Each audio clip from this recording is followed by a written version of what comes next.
Hey YouTube friends, one of my goals this year was to watch all of the After Dark Horrorfest films, so from each season of them. So this here is 2006. This was the first series of films that they did back in 2006, and throughout this whole series I've only ever seen a handful of the films. So there were a few that I'd already seen in here, and then as I progress into the other series of films, there are a few that I saw there as well. Or a few of them that I saw as well. But I thought kind of after I finished each series of films that I'd just give my brief thoughts on each movie. I had committed to do this at the first of the year back in January, and I got really behind really quickly. So I definitely have caught up recently, at least getting through this first series from 2006. So, with this series, there are actually a lot of really good films. I was surprised I hadn't seen several of these, and I actually really enjoyed most of them. There wasn't really one that I didn't like. Of course, I like some more than others. But let's just jump right into it, and I'll go through really quickly here and give you some brief thoughts on each film, kind of what they're about and things like this. And this was the first one I watched, and I had seen this film before, and it's called The Abandoned.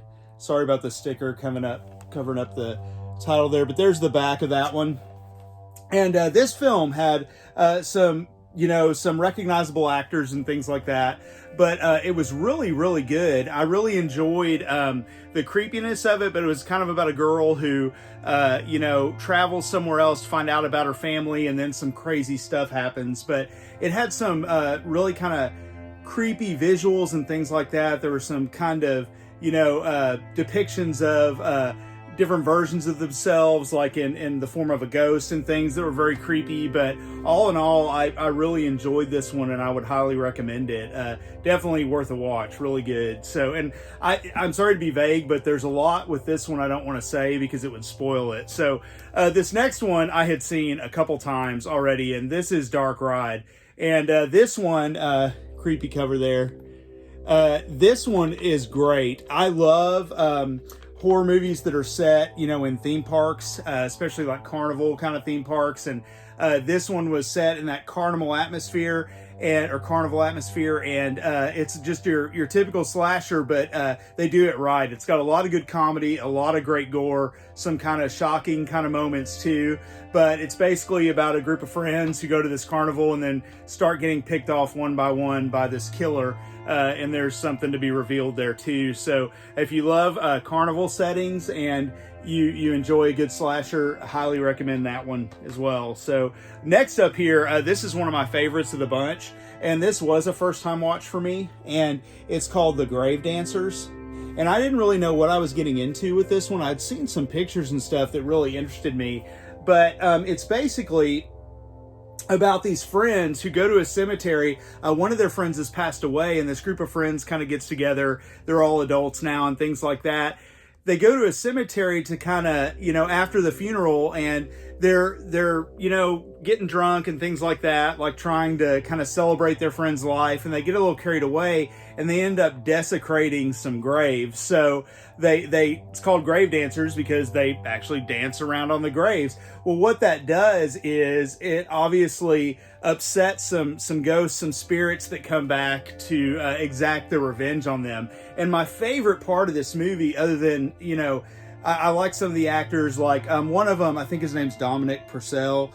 He's a recognizable face. I remember him as Dracula in Blade Trinity, but he's in a crocodile movie. I don't remember if it's Rogue or one of the other ones, but he's a good actor, and he was good in this too.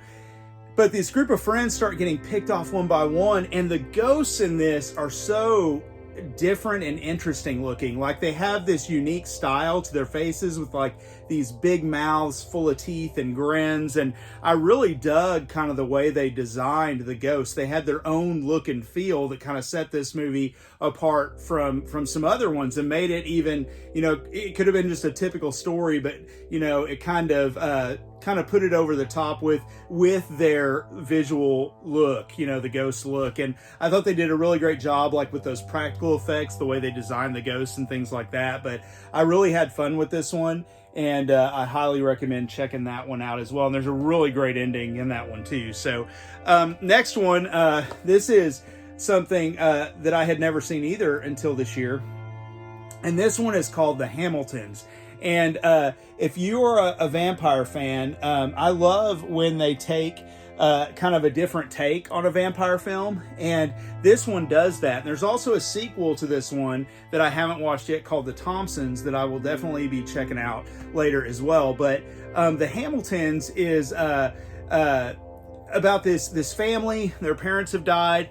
And it's siblings. So there's twins, a brother and sister. They're adult age. So I'd say they're in their late 20s, mid 20s. Then there's another brother who's kind of taken the role of father, mother figure kind of combined in one to take care of the family. He kind of keeps everybody in line. And then there's a younger brother who's like high school age, and they're living in a house and they have a dark secret. And as the movie goes on, you kind of find out what they're playing at and things like that. And this is directed by the Butcher brothers. And I thought it was really cool because it's just, you get kind of invested in these characters and then you find out exactly what they're doing. So at first it's not very obvious or evident what they're doing, and you think maybe it's going to go a different direction, and it changes on you. And there's some surprise kind of secrets and stuff that kind of are like, wow, big reveals and things like that.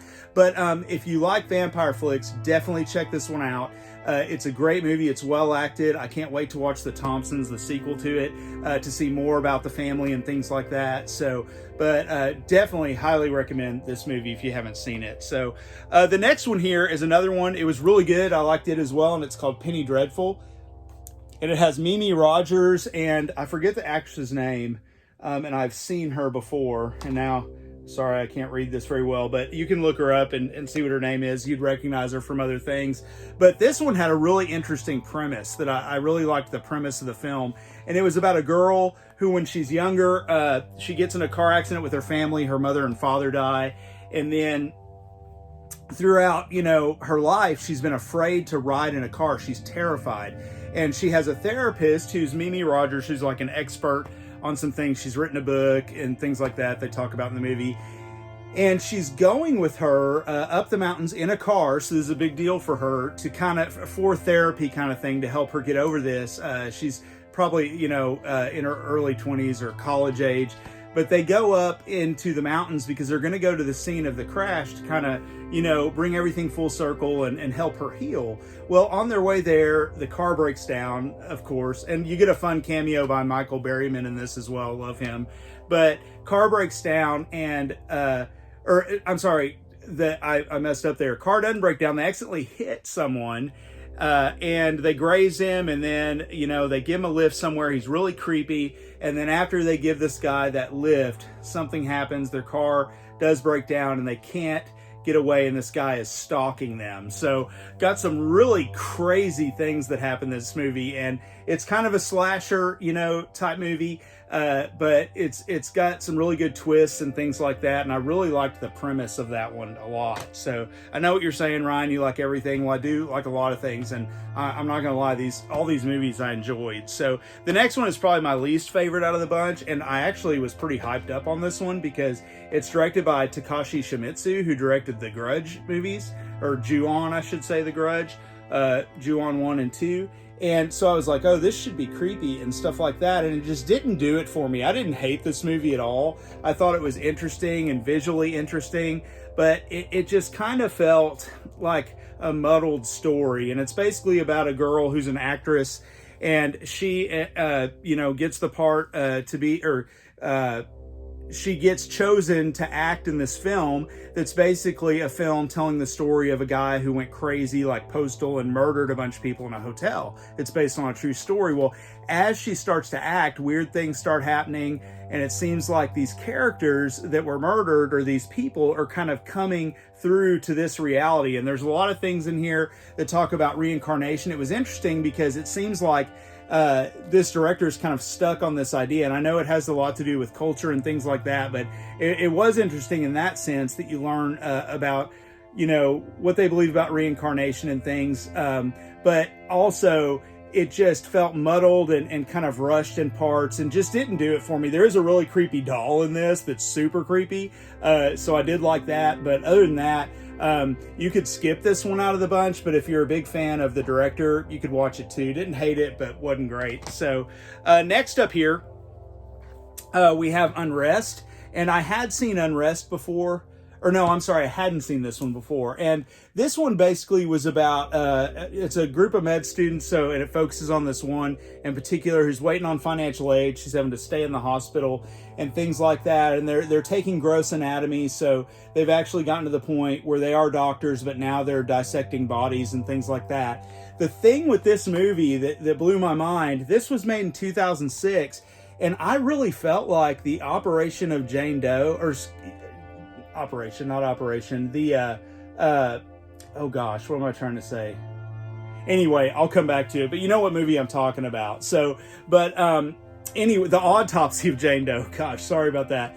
But the Autopsy of Jane Doe, I felt like borrowed a lot from this movie. There were a lot of similarities. They were very similar. I mean, of course, it deals with a different theme and what's going on, but they basically, long story short, they have their cadaver that they're working on is this lady, and the girl starts feeling connected to her, like something's wrong. She has, you know, cuts all over her and things like that, like she'd been abused or self-inflicted wounds, and she starts to really feel like she needs to find out what happened to this girl. And she is kind of a Jane Doe. They don't tell you anything about the cadavers, and the deeper that she digs, the more stuff that starts happening. People start dying off and things like that. There are some, it's pretty gory. There's some crazy gore and death scenes in this. Some really kind of gross out things too that have to do with the bodies and this tank that they keep them in and stuff like that. But this one was really cool. But I do feel like the Autopsy of Jane Doe, you know, they borrowed some things from this, you know, and I like that movie too. But after seeing this, I feel like they definitely, you know, borrowed some stuff from it. And then lastly here is Wicked Little Things. And this was a first time watch as well. And this is basically, if you like killer kid flicks, then that's what this is. And the twist on it is that they're ghost kids. So, you know, like Children of Corn, they're live, living, breathing children. They're kind of ghosts / zombies, I should say. More zombies probably than ghosts, even though they are dead.